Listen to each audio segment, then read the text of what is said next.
এদেশের প্রত্যেকটা ছাত্রকে ইসলামী আন্দোলনের নিচে আমরা সমবেত করবো ইনশাআল্লাহ। আল্লাহ রাব্বুল আলামিন আমাদেরকে সেই তৌফিক দেন, আমরা সেই চূড়ান্ত বিজয়ের দিকে এগিয়ে যাব। আমাদের নেতা সাহিত্য দীর্ঘ কারাভোগের মধ্য দিয়ে এসেছে, আমরা ভাই সুস্বাস্থ্য এবং দীর্ঘায়ু কামনা করছি। আসসালামু আলাইকুম।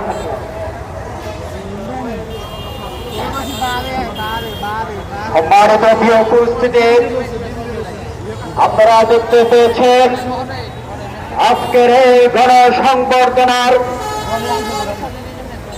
যাকে নিয়ে আমাদের আজকের এই আয়োজন। যারা ফুল দিবেন ওনারা তালিকাটা সংবর্ধিত সেক্রেটারির কাছে জমা দেন। মেহমান আমাদের সামনে উপস্থিত হয়েছেন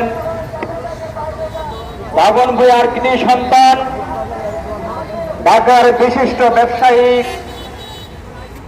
জনাব মেজবাউদ্দিন সাইদ ভাই। আমরা আজকের এই সভা থেকে